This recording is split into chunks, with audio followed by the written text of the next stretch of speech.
What's up, you guys? Welcome back to the channel. Thank you so much for clicking on today's video. So as you guys can tell, we got a guest today for Heavy Talk. This is Carlos. Dude, I'm so excited for them to hear your story. I honestly don't know that much. So before we get into your story, the way that we met was actually at the gym a couple days ago. I was working out, and then I was done. I was in the locker room, and you came up to me, like tapped me on the shoulder, and he said, "Hey," like it was super nonchalant, right? He's like, "Hey man, I just want to say, like, I follow your stuff, and like I appreciate what you do. I've also lost a little bit of weight." And so I was like, "Oh, how much weight have you lost?" Like, just wondering. And you said, "How much weight?" 384 pounds. You've lost almost 400 pounds. Yeah. Like you have lost a very morbidly obese human. Yeah. That's unbelievable. So obviously that's what we're gonna be talking about today.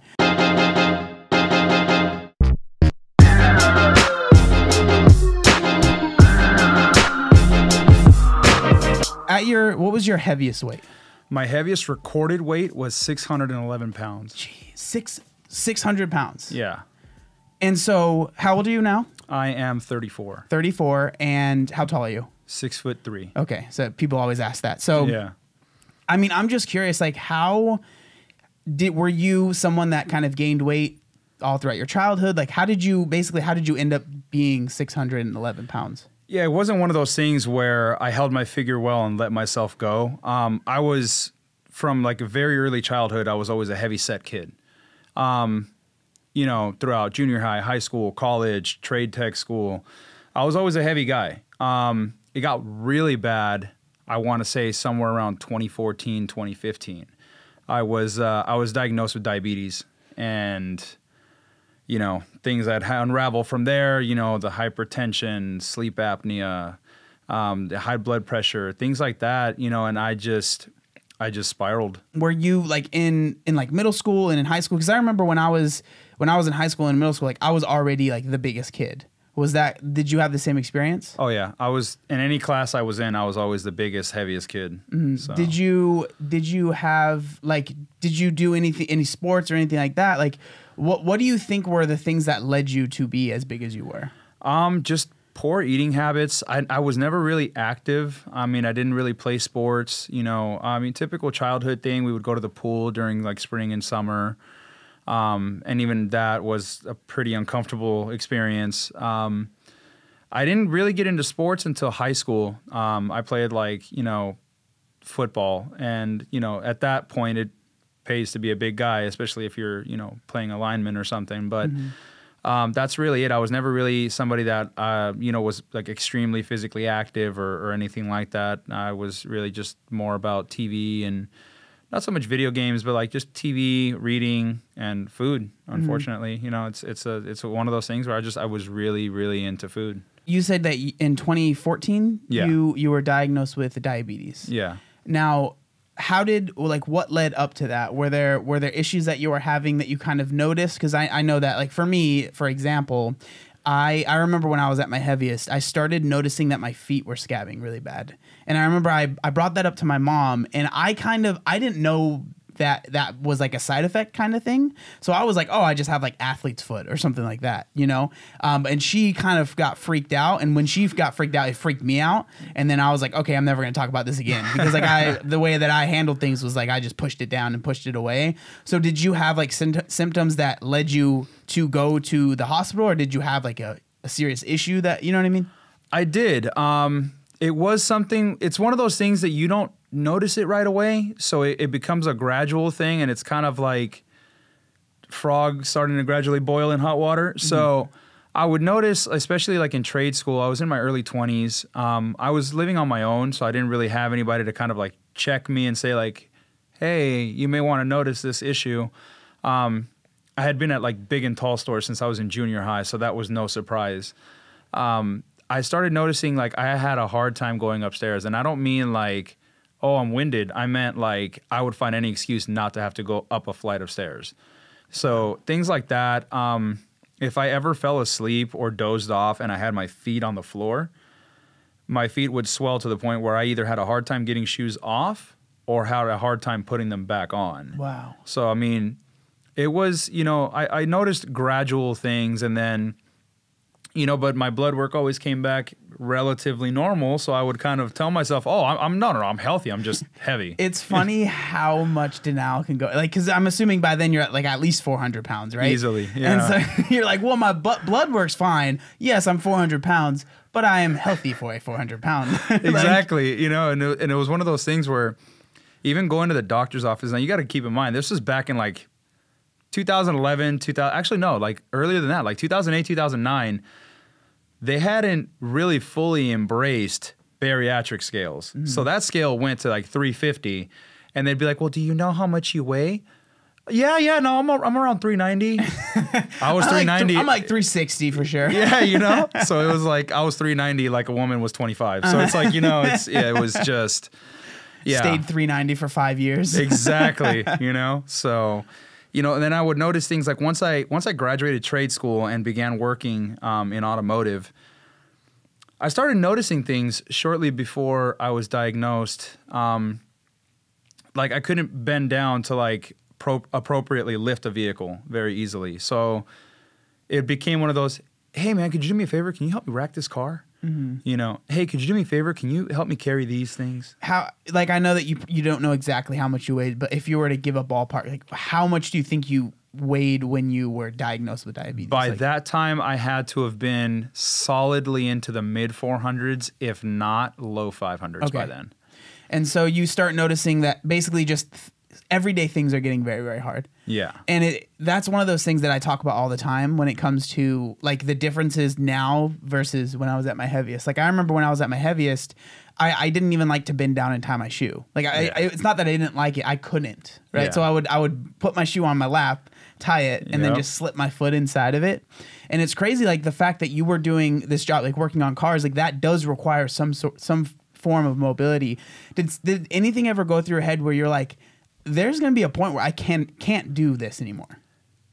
Way in the back of my head, there was a point where it's like, you're going to get to a point where you're not going to be able to work on these cars. And I refused to let it like take me down. Like I was very adamant that I'm like, no, I can still do my job. And even when I couldn't, like the productivity of the shop would suffer because I couldn't do a routine job without having to stop and take a break.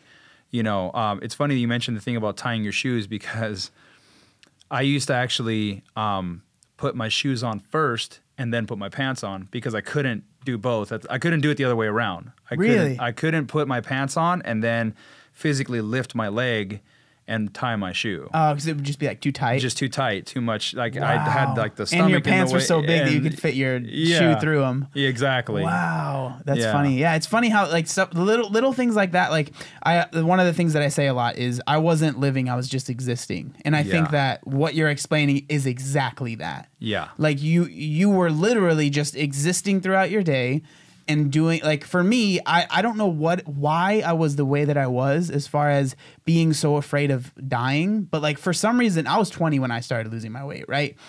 I was terrified of my weight taking my life. Like it was in the back of my head constantly, especially on the last year before I started losing weight. Like I was 19 literally being like, I can't be alone because what if I have a heart attack? You know, and like that's no way to live, you know? No. And so for you, what was the how did you get diagnosed with diabetes? Did something happen? I had a bit of a scare at work. I couldn't regulate my body temperature. I kept getting really hot then really cold, and I don't really know how to describe what it felt like, but it felt like I was just really sick. I was extremely lethargic. I felt like I couldn't feel anything. I felt really, really numb. I ended up actually not passing out, but I ended up falling asleep in my car for a few hours. Wow. And one of my coworkers came to check on me. He goes, "You don't look really well, man. You should probably go to the doctor." Mm-hmm. And I did. I called off work the next day and I went to the doctor and they ran some blood work tests. And he's like, have you ever considered that you might be diabetic? And I was like, no. I've never been told that. My blood work is fine, and they did a few tests and sure enough, he was like, no, you're diabetic. Wow. And so he's like, your blood sugar is causing an issue and you need to regulate it. So you need to get on A, B, and C medications and you need to monitor yourself daily. And every regimen that goes with being a type 2 diabetic. So when you heard that you were diabetic, like I know that you said your whole life you had kind of your blood work always came back fine. Were you really that surprised? I want to say yeah. I want to say I was utterly shocked. It did kind of feel like a certain defeat, but I wasn't at all surprised. Mm-hmm. Given at the rate that I was gaining weight and the things that I was feeling, it was one of those things where it was just like, yeah, that makes sense. That makes sense. Given, like the issues at work, with being able to keep up with the physical rigor of the job and, the small adaptations in your daily routine that you try not to notice, that you sweep under the rug to try to like everything is fine. Mm-hmm. It made sense, and it was like, well, what did you expect? And so you said it kind of started spiraling out of control after you had found out that you were diabetic, right? So take me through that. Like, what was going on that you kind of just packed on a bunch of weight really fast? It was one of those things. I think the worst part was when we were talking about, eventually not being able to physically keep up with the rigors of that job. Mm-hmm. I had left the company that I was working with, and I went to, shortly after being diagnosed with diabetes, went to go work temporarily with another company, and my feet would hurt and throb all day long. And it wasn't just like, an achy foot thing. It literally felt like I was on a bed of nails, and it was extremely painful. And I was like, I just need new boots. Yeah, 3 new boots later. It wasn't the boots; it was my feet, and it was the weight. And so it was one of those things where I would go to the doctor and be like, my feet are really hurting, and so they would see my medical chart and they'd be like, well, you're a diabetic. Diabetic neuropathy in your feet is kind of a common thing. You need to think about losing weight. And so I don't want to say that I wanted to reject that, but I was a bit annoyed by that because it's like, well, I've been heavy all my life. Why is this just happening now? And it was one of those things where the rational and the emotional part of my brain were struggling to synchronize themselves. Like, you need to understand that now you have a medical condition. And now you are heavier than you've ever been. And I still didn't know how much I weighed then, because even when I was diagnosed with diabetes, they still couldn't tell me how much I weighed.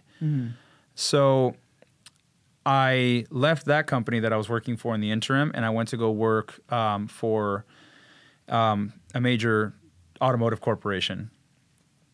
And I was about a year into that job when they noticed, my boss at the time was noticing that there was a work performance issue. I could get the work done. I was very knowledgeable and skilled. It just didn't get done very fast because I had to stop and break a lot. So he said, look, you have a way with people, and you obviously have a lot of automotive knowledge. You've been in the business for over a decade. Have you thought about transitioning into management? And that was both a good thing and a bad thing. I transitioned into management. I learned a new skill set. I took on a whole new level of stress, but it was also, it wasn't a step backwards. It was a lateral move that eventually moved me up. But physically, it was extremely detrimental because you're now not moving as much. And that is when the weight really started to come on. So you moved up in like 2 ways. Yeah, your weight literally. Moved up yeah, no, but it's crazy how you don't realize even though with like what you were doing, you had to take all those breaks, like you weren't moving as fast as the other people, like that still was helping you keep weight off in some capacity, right? Like it was holding that huge just fluctuation of weight off. Yeah. And then so now you're working as like a manager. Well, are you just kind of just sitting all day? Is that kind of what happened? See, and that's the thing, is that an automotive manager is not supposed to be sitting all day, but I was. I should also add that one of the things that I was allegedly using to help keep the weight off was I was a hard smoker for about 10 years. Wow. So when I would get hungry, I'd be like, yeah, here's my diet. Have a cigarette. It curbs your appetite. Yeah, well, when you quit and you don't address the mental issue that dealt with that addictive behavior, you substitute one thing for another. I substituted food in every way imaginable. And the other thing that made me have to also transition into automotive or into a management role in automotive was actually something that was really embarrassing that happened at work. Thankfully, there was only one person who saw it happen. I bent down to lift up a truck. And now a normal person should be able to outstretch a leg, lift their arm, and do that. Yeah, well, when you're tipping the scales at almost 600 at that point, you can't do that. So I had to lay on my side and lift the truck, and I couldn't get back up. Oh, like, no. I could not. Yeah, it was one of those, if you've ever seen a turtle on its back, that's what I looked like. I can laugh about it now because it was pretty funny to imagine. But at that point in time, I literally sat there collecting my thoughts, like, how am I going to get off this floor? And a guy comes up and goes, "You good?" And I'm like, "Yeah, no, I'm fine. I'm just that way. Taking a nap. Just real yeah, quick. I'm just collecting my thoughts for a second. Just you go about your business." I had to literally find a way to roll onto my stomach, get onto my knees, and crawl about 15 feet to a chair to lift myself back up. Because at that point, it hadn't really clicked in. Like, this is a lot of weight to move from a floor position. Yeah. So I was like, great. Like, I'm going to need help getting up if I can't figure this out. It was extremely embarrassing, but it was also a huge shock. Like, yeah, you can't do that again. Mm-hmm. So was that kind of like the moment? Yeah, that was pretty much the moment where I was on the fence about taking a management position, and that tipped me literally over that fence. I was like, no, you need to do this or you're going to end up losing your job. Mm-hmm. You take the management position, you end up getting to your heaviest weight. What is the thing that made you decide I'm going to start losing weight? So I had tried a couple times before. I don't know if it was the new insurance I had, but I finally got into a doctor who had a bariatric scale. And I weighed in at 570 pounds. So with the insurance plan I had, I said, hey, I talked to my primary and I was like, hey, you obviously see my comorbidities here. I want to look into, losing weight. And I tried natural ways first. I tried, home health kits. I tried, eating, like the Atkins diet. I've tried a lot of different things, except for, like what actually ended up working. So after I tried and failed, I would lose 20, 30 pounds and I would get discouraged. I looked into bariatric surgery. I had originally looked at it back in 2011 when the lap band was really coming out. But, the circumstances never gave, and now obviously I'm glad they didn't. But I looked into bariatric surgery, the gastric bypass, and I got linked up with a doctor who said, okay, get down to this weight, and we should be able to do the surgery. So he said, get down to 500 pounds. You're 570, get down to 500. I got down to about 530. I got discouraged. I'd had a slip up on food and ended up gaining weight at one of the last weigh-ins, and so I got discouraged and I stopped. That was, I want to say, 2016, around then. And then I tried again the following year. And so I got down to 520. And I told him, hey, man, 20 more pounds and we got this, right? And he goes, well. And I was like, no, don't you well me, sir. Don't you well me. Yeah, I almost died trying to keep this weight off. And so he's like, well, we may need to get you down into the mid 400s, maybe even less than that. You got to realize this is a lot of weight. And then came that particular moment, I want to say crushed my world pretty hard. I got into my car after that appointment, and I sat there for what felt like an eternity. And I was like, it was at that moment where I felt like I accepted my defeat. I was just like, that's it. It's not going to happen. It's not going to happen for someone like me. And I relinquished any and all thoughts of losing weight again. And I ballooned past the 570 into the 600 range. Yeah. It was pretty bad. I stopped caring. It was one of those things where I sought comfort through food. I don't think it's an exaggeration to say, now that I know about the nutritional content of food and the proprietary factors of macronutrients, that I was probably eating in excess of 10,000 calories a day. Oh, there's no doubt. No. And that's the thing. That's so true. And I'm glad that you can you notice that now, because the truth is, if you are that large, you you're not just that big because of you're eating a little bit over. Yeah. You are and it becomes normal. Like Yeah. these habits build over time, and then all of a sudden you're like, wow, I'm drinking, 3,000 calories worth of soda every day. And it's Yeah. just like, you don't even think about it, Yeah. you know? When you're carrying around a 2 liter, that's Yeah, that's exactly. saying something. Yeah, right. Or the know? double gulp. Yeah. Now I have a question. So you're talking about the weight loss surgery, and you said yourself, like, you had lost like a good chunk of weight to even get the surgery, right? To even Yeah. try and get it.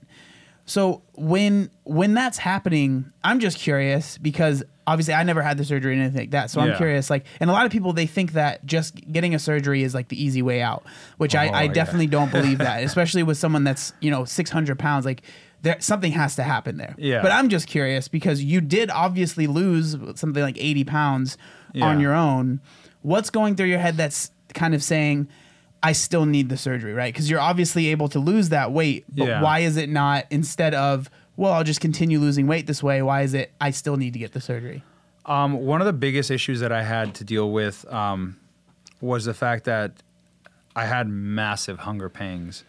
And a lot of it was just I wasn't very nutritional or conscientious when it came to food. Mm-hmm. So, the fact that they would say, for one, that having that surgery would temporarily eliminate your hunger pang was a huge thing for Yeah, me. that sounded good. Yeah, because it's really difficult. And even like the other thing was, for example, I was told that you would not be able to reverse diabetes. Just because of the hypoglycemic factor, the way everything works with that. I was told that was never going to be an option. So there was that, and there was also the fact that I needed to lose weight given my comorbidity factor and the fact that I had not just regular, like there is a regular sleep apnea, right?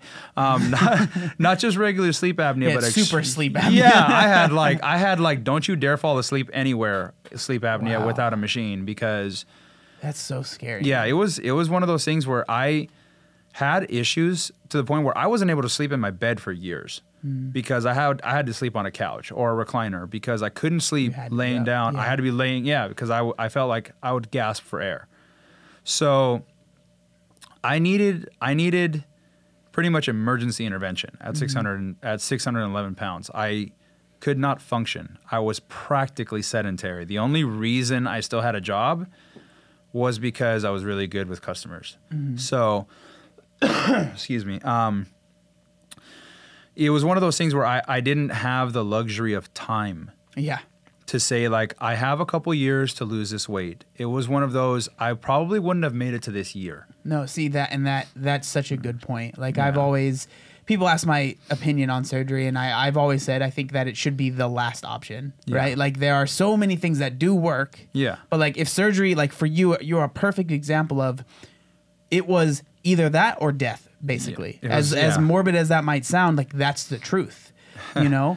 I'm actually, the funny part about the morbid thing is there was actually a point after realizing that I wasn't going to get the surgery where I spiraled pretty bad, and it actually happened here at the beach. Me and my family were going to go to the beach, and we had my daughter with me, and we walked what I can probably now consider maybe 250 feet Yeah. from like the parking lot to the edge of the water, which Felt like is a marathon. well, Yeah. I got there, and I was like, I couldn't be doubled over because I would topple over. Yeah. So I'm like holding onto my back like a pregnant lady, Yeah, and I'm yeah. like, and my daughter's playing on the water, and then she stops, dead tracks, and she goes, "Daddy, are you okay?" She's 4. Yeah. She's 4 years old, and she's worried about the look on her father's face. And because I'm both in extreme pain, gasping for air, sweating, and not entirely sure how I'm going to get back to, Yeah. the car. So I played with her for all of about 5 seconds and said, I have to get back to the car. And I didn't know that I could make it. And by the time I got back to like the concrete, I had to like sit on something. My head was pounding so hard. It was such an excruciating pain that I honestly felt like my head was going to crack. And then it's crazy because just to say again, all you did was walk 250 feet. Yeah. Like, granted, in sand is a little bit harder, but still, like, It was packed sand. that So is it was like, it wasn't even that bad, you know? That is crazy, man. Yeah. Like, but again, it's like it becomes people's lives. Like, you really are trapped in this version of yourself, because I'm Yeah. sure you knew that this was in there. Yeah. You know, but it's like I can't find him. You know, and so you know all that stuff goes on. You eventually do get the surgery, right? So like, Yeah. how did that finally happen for you? So after that moment where I just said that's it, I literally started just kind of spiraling in like depression. I didn't want to go anywhere. I actually, as morbid as it sounds, started calling funeral places, because I was like, you know, I have good life insurance. You know, anything happens, I want to make sure I'm not a burden to my family. Wow. I started calling and getting prices on cremation and funeral services and stuff. And I emailed my family and I emailed my friends, and I was like, I just need you guys to know that these are my wishes. This is what I want to happen. And everybody went into panic mode. They were like, what is going on? And my friends were like, listen, we've already had in our network of friends 2 people take their own life. And I'm like, I'm not suicidal. I'm just trying to be realistic. Just trying to be here. realistic Yeah. here. And they're like, you need to get help.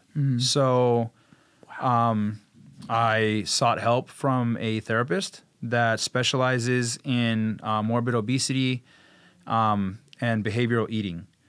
And I began, before surgery was even put back on the table, I began seeing her in April of 2018. And that honestly helped a lot more in as far as preparing me for the things that were to come, because we addressed underlying issues like me using food as a repression and as having an addictive personality. So we talked about things like transfer addiction, eating your feelings, coping mechanisms, and cognitive behavioral therapy. So that helped me. We started talking about things like logging food and understanding that, you know, you have to find another way, another outlet to express your feelings that don't revolve around comfort of food. So we address things like self-care and maintenance and putting yourself first. And a couple months after that, you know, she had broached the subject again, like, have you thought about the surgery? And I told her, yeah, I was with such and such doctor and this is what happened. And so she looked at my insurance and she goes, you do realize you have more than one option, right? And so I started calling. I had a list of 20 doctors that she put together for me. Wow. But based on my weight and my comorbidities, a lot of them were just like, ooh, I don't know. And so I got down to... is it okay to give names? Yeah. I got down to Old Delmar Surgical, Dr. Sunil Boyrell. And I called, and at that point, I was already irritated. So I wasn't exactly the best person. Listen up here. Right? Yeah. I'm like, look, can you guys operate on fat people or not? I was literally just like, the lady was taken back. She goes, that's kind of what we do here. Yeah, it's kind of, you know, it's kind of our profession. So she set me up with an appointment.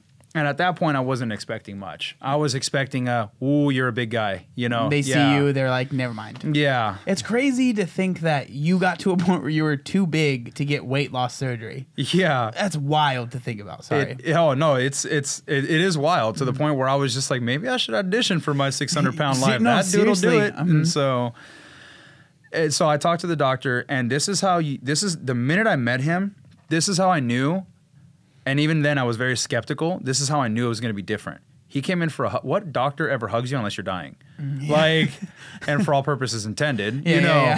Yeah. But he was like, thank you for trusting me with this. He's like, this is a very big thing for you, and this is going to change your life. And so he looks at my stats and he goes, so you've tried a couple times before, walk me through that. And I told him what happened.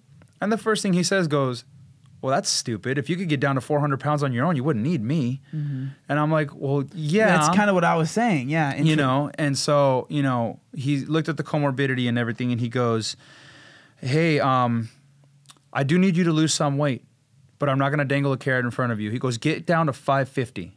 You're 6'11" right now. Get down to 550. I'll do your surgery. I got down to 560, and then he goes, well, I don't see the reason in postponing it any longer. I'm just going to get you on the schedule now, because between now and the liquid diet, you're going to get it. I seriously sat in my car and I could not believe that I had just had that appointment and it was actually happening. Yeah. So I had the surgery in August of 2018. That's not an easy process. I will tell you that right now. Anybody that thinks like, oh, this is the simplified version of dropping weight rapidly, or what people would say like the easy way out, because there is that stigma there. This is the easy way. It is not. I mean, pain aside, because any surgery is going to have discomfort and pain and issues with that. It's not easy. You're learning to use your body in a completely different way. It's not just the fact that you have to address your eating habits, because the surgery is just a tool. If you continue to eat the way you did before, even with the dietary restriction or like the physical restriction, you're not going to be very successful. So I had to recondition my body to understand that I couldn't eat the same way I did before. Buffets were a thing of the past, and somewhere around month 2, I got a little bit of buyer's remorse, because I was like, man, I'm never going to be able to go to the casino and eat at a buffet again.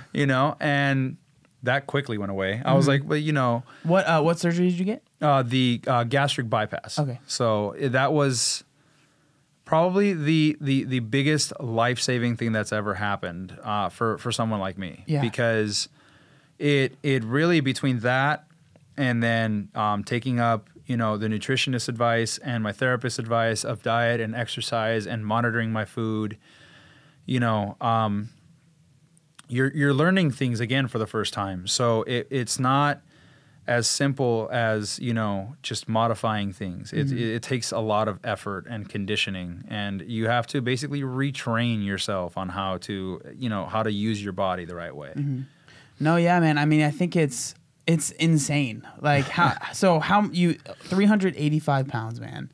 And do you, like, now that you've gotten down to where you are now, do you ever think about, who you were in the past and like where you were, and like, does it ever just kind of like blow your mind that you, because like even myself, I've seen, no joke, thousands of before and afters. Yours truly just blows me away. Because you look like a completely different person. And you look like you've lost like 20 years too. Like it looks like you are 20 years younger now than you were at your heaviest. Like you've literally saved your life. Yeah. Like you were at the point where it's like you said, that year you probably were going to pass away. Yeah. And like now you're going to live for many, many more years, most likely, know? And so like, what does that feel like? And you have a kid too. Like, yeah, it's, I mean, honestly, there are still some days where I will do a double take when I pass a mirror. And it's not like ooh, who's that? No, it's more like who's that guy? What just happened here? Yeah. And it's because, there are things when you're heavier that, and you lose an exorbitant amount of weight that you will never take for granted again. So things like walking, being able to, do certain things in the privacy of your own bathroom unassisted, things like breathing, or laying on a bed, or being able to go on a vacation, without worrying about, am I going to be able to like fit on a plane or something? These are things that you would take for granted, that I, would never take for granted again, because those were things that I was like, this is never going to happen. So yeah, I look back sometimes and I'm like, it is really mind-blowing. You get so caught up in the journey sometimes that you forget to like pause and reflect back. And so sometimes I'll catch myself looking at old pictures and old videos from like 2017, 2016, because those were the times where I was at my heaviest, and I was like, wow, that feels like a lifetime ago. But in reality, it's only been a couple years. Yeah. And so it's absolutely mind-blowing to me, and I'm extremely grateful. And those are the ones that honestly are the biggest motivators for the days where I'm not feeling it, because you get wrapped up in your journey in the day-to-day, that sometimes you forget to realize that you've actually made huge strides. And sometimes I'm just like, well, my body's not where I want to be, or this is not where I want to be, or this is not where I want to be. But it's like, but look at where you were, compared to where you are now. So. Yeah, I mean, I completely agree with that. Like, one of the things people always ask me about is like my loose skin. Yeah. And they're like, oh, like, do you ever regret having loose skin? I'm like, man, if you understood how, like, limited my life was at my heaviest and like how much my weight really did limit me, like this loose skin, man, is nothing. Like, it is not an issue to me, you know? And like, again, everyone has different opinions on their own loose skin. And like, if someone wants to get surgery, like, go for it. Like, seriously, go for it. But it's like, for that to be the comparison is just silly to me, you know? Like, the weight versus the skin, the skin will take it every single time. You know what's funny about that is I was actually at Chick-fil-A getting one of their diet lemonades because that stuff is good. And the girl that was serving me, she handed me my lemonade, and then she went off to the side while I was grabbing a straw, and she goes, "Hey, I just wanted to congratulate you on the weight loss." And I'm like looking at her, and I'm like, how does she even figure that out? And of course, you forget, you know, you have bat wings. So, you know, and I'm wearing a sleeveless cutoff shirt. Yeah. I just got out of the gym. And so she's like, how much have you lost? And I told her, and she was like, wow. Damn. And she was a little on the heavier side, and she goes, I've thought about losing weight and like, you know, doing something about it. And she said that, and it just killed me because she was like, I'm afraid of the loose skin. And I told her, I'm like, don't be. I will take loose, saggy skin and looking at that in the mirror every day over the life I had, which was not a life at all. Not a life, yeah. And it's crazy, like, as cheesy as it sounds, I've always said, like, loose skin is like a battle scar. Like, that, just her seeing that, and she obviously was able to connect that, okay, he's lost weight. Like, you probably inspired that girl because you got a diet lemonade. Like, and because she just saw your body and was like, that he's obviously done an amazing thing. And, like, obviously, yeah, there's days where the loose skin will bother me more than others, but it's like, at the end of the day, man, all it is a byproduct of the hard work I've put in. Yeah. Period. You know? So. Yeah, I mean, it's like you said, I'll take this any day of the week. I'd rather look like a deflated Michelin man, okay, than to have like so much body weight that I can't do anything, you know? Yeah. So it's just like, no, man, I'll take it any day of the week. That's you know? Dope, man. Deflated Michelin man. That's going to be a shirt for sure. There you go. All right, bro. I just want to say thank you so much for coming on. Carlos said he's a very private person, so we're not going to be putting any Instagram or anything like that. So, and honestly, for me, I think that's very cool. He obviously just wanted to come on. I asked him to be on the episode. He obviously just wanted to come on to share his story. He's not trying to gain anything from that, which I think is really, really cool. But again, man, I just want to say thank you. I will ask you one last question. Sure, man. So if there's someone that's at your position where you were your heaviest, what advice are you giving to that person? Don't ever think that you can't get out of that situation. No situation is hopeless, and there's no situation that's untenable, okay? If I can lose 380, and I've been there, it's not like a celebrity standpoint saying like, oh, you know, you can do it. No, I've been there. I've planned my own funeral. I've accepted the fact that I was going to die at a young age and that my daughter was going to walk me down the aisle, not the other way around. You can do this. And you reach out to a strong enough network of people and you can get help. Whether you want to do it on your own naturally, whether you want to do it with surgery, whether you want to do it, you know, with any kind of a modified diet, you can do this with or without help, but it can be done. It's not an impossible feat. You can do it. Awesome, man. Yeah, you're never too far gone. No, you're not. Awesome, man. Thanks, dude. Yeah, thanks, man. Obey the warning signs, and when there are flashing lights or wigwags, don't attempt to cross until they come to a complete stop.